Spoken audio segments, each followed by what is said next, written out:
in my office when I was a kid. That one, right over there. Mm-hmm. That I played on 2 back-to-back national championship teams in baseball when I was 14 and 15. We Wow. won national championships. That would be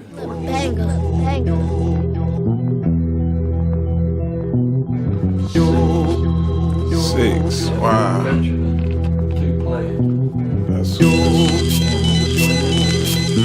Carolina Softball Hall of Fame. okay. As a coach or as a player? Okay. I played baseball in North Carolina. I had time. I was college football.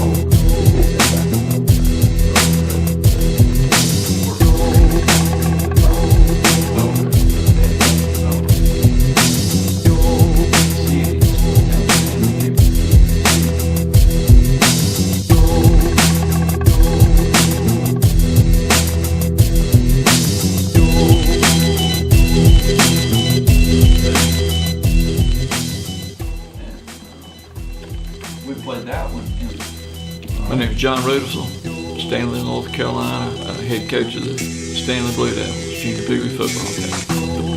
How does it feel to be a national champion? Journey, you got to text them. You got there and try to be a darn hot dog. Try to get out there and do it like this. Here. Reach out, catch the darn football. Take that man out. Take that man That's out. a perfect pass.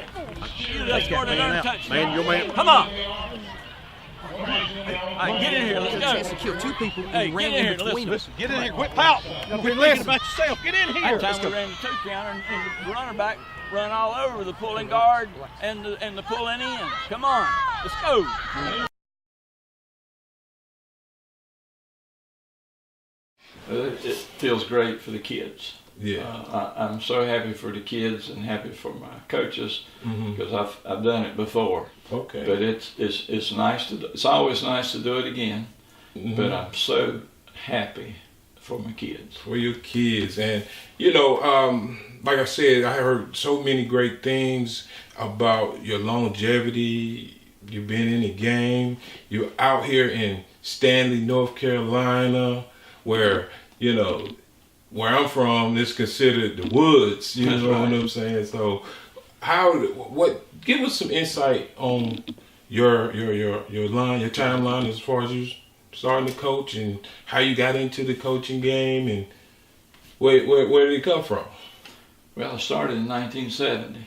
I was hired by Gross Thread Mill in Gastonia to actually play on their softball team and adult basketball team. Okay. And to work at the mill, of course. In 1970? In 1970. I wasn't even born yet. I graduated from North Carolina, Mhm. University of North Carolina in 1970, and played baseball. Okay. And so I was a pretty good shortstop, so to say, so that's why they wanted me to play softball Okay. and basketball. Okay. And so I did, and when they started football season, they had a national powerhouse called the Little Orangemen. Okay. And they asked me would I like to coach football, and I was very familiar with Little Orangemen because I played on the first Stanley team in 1960, and we played the Little Orangemen. They beat us. It's like they beat everybody else, so I was very familiar with it. So Okay. I was excited. They asked me. I was wanting to be a coach, Mm-hmm.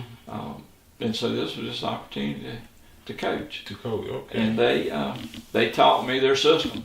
Mhm. I knew nothing about their system, but it's truly a system, and they taught it to me. And then after being an assistant for 3 years, I became the head coach Mhm. of the Little Orangemen and actually took over the program. We had 3 teams, and so I ran all 3 teams, and I was the head coach of the junior midgets. Wow. And my first 14 teams were all junior midget teams. People think I'm a junior pee wee coach, a 10-year-old coach, but no, my first 14 teams were junior midget team. 1970, we won a national championship in 1976. Back in those days, the Pop Warner didn't have a playoff system. Mhm. They had a bowl system. Okay. And so they would take their top teams and invite them to mostly go to Florida, different places in Florida and play. Okay. Okay. In 1974, we played in the very first Disney World Bowl.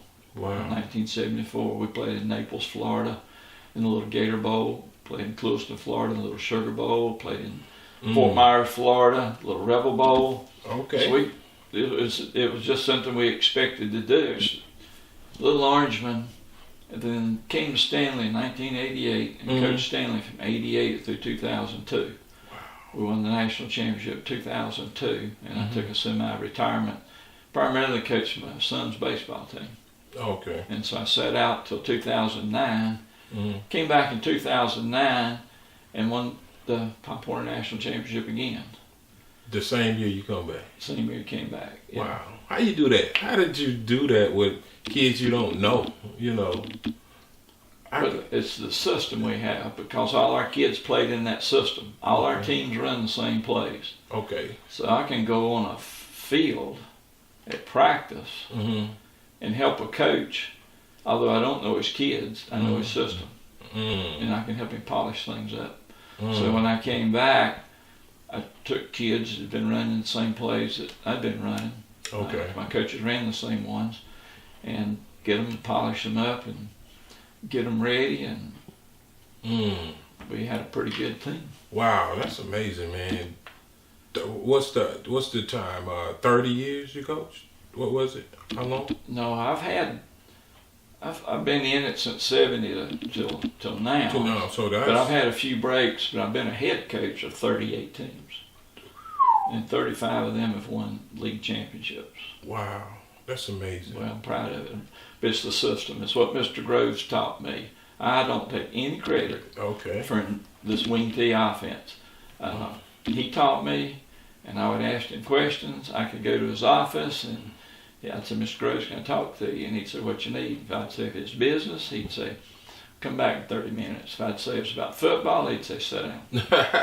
And we would talk and have a conversation. Okay. And he taught me how to perfect the two counter, or inside counters. He helped me understand how to call plays. It's just to understand the offense. Okay.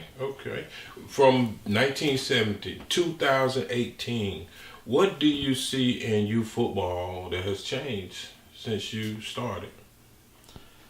What has changed the most, just changed recently.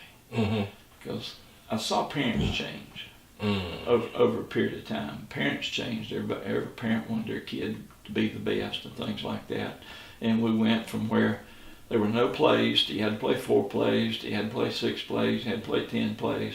We went from identifying your best lineman, your most valuable player, your best back, to everybody gets a trophy, those type things.